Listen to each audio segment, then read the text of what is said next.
Hey. All right. Need to keep it short. Gotta give a guy a ride to the airport.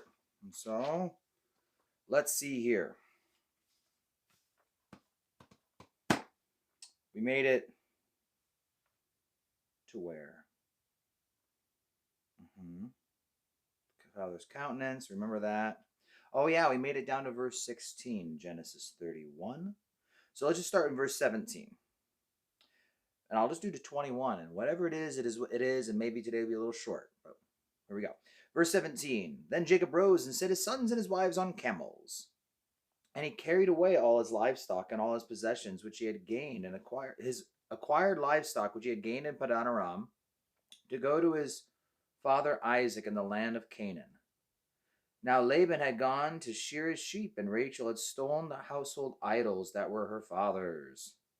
And Jacob stole away unknown to Laban the Syrian, in that he did not tell him that he intended to flee. So he fled with all that he had, and he arose and crossed the river and headed toward the mountains of Gilead.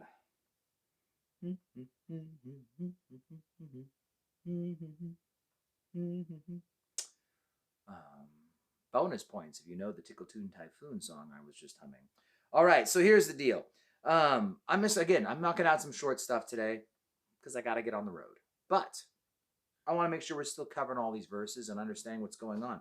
So Rachel goes and grabs these teraphim, which is a word specifically for smaller household idols. And kind of the idea was that often in these ancient cultures and even some modern cultures, you'd have a large idol and then little idols. The teraphim are these little idols, much more easier to pocket. And so she steals them.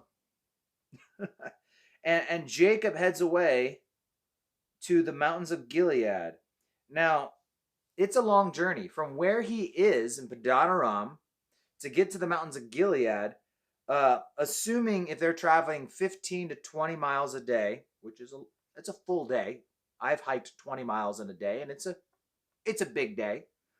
That's about a 10-day journey, about 150, 200 miles away.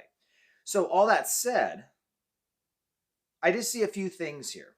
And I think it's worth us just taking this as our nugget. God tells him to go. And God tells him that he's going to be with him.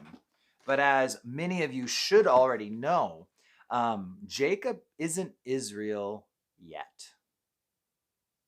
And I think there is a type, a picture that we can see in Jacob. And I gave a whole message on this. And I don't even remember what text we were in when I gave the message. But what I remember was, as you do an overview of Jacob's life, there is Jacob.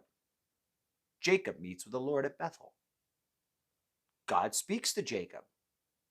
And then eventually here, in the next chapter, we're going to see Jacob wrestle with God and have this amazing experience where he renames him Israel. But, and this is the fun part, I think many believers don't know or don't realize or haven't taken the time to investigate, is that throughout the rest of the book of Genesis, he's not called Israel. And he's not called Jacob.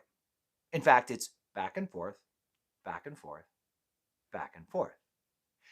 And what we find is that Jacob, quite often, I believe, and I don't know if it's a rule that we can be hard on, but quite often when we see it talking about Jacob, we see a guy who's in the flesh. And when we see Israel, it's a man of the spirit. And that's a really long teaching, and I don't know why I decided to open up that can of worms, but here's the catch, is that God says to go. Therefore, he must go. God didn't say sneak away. And so he's going to run into some trouble there. Following God's command in the flesh.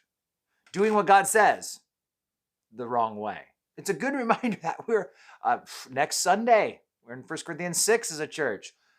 All things are lawful, but not all things edify, right? I mean, we can do the right things the wrong way, with the wrong intent, right? So that's a big deal. And then we look at Rachel. She's still got the household gods, the teraphim with her. And so, again, we're seeing a family, and a pretty kind of messed up family. I mean, the wives and the maids, handmaids. There's what I was looking for. You know, they got some issues, but we're gonna watch this family growing. We get to Genesis, with the massacre of Shechem. That's always awkward, as a father when your kids, circumcise and massacre an entire town. Never looks good. But we're gonna walk with them. And we're going to walk with Jacob for a long time. And in fact, actually, after the next chapter, we get to limp with Jacob. And it's going to be good. And so it's just these few little things today, just noticing, picking up the teraphim. We're noticing he's sneaking away. Jacob knows the Lord, but he's still doing an awful lot of his activities. And even the ones he was called of God to do, he's doing them in the flesh. And you and I, we're not beyond that. We're not past where we need to be making sure we're not doing God's work or any work in the flesh, but in the Holy Spirit. And as we all know, as the good book says, you need the baptism of the Holy Spirit just to go to Walmart. And on that bombshell, I'll see you guys later.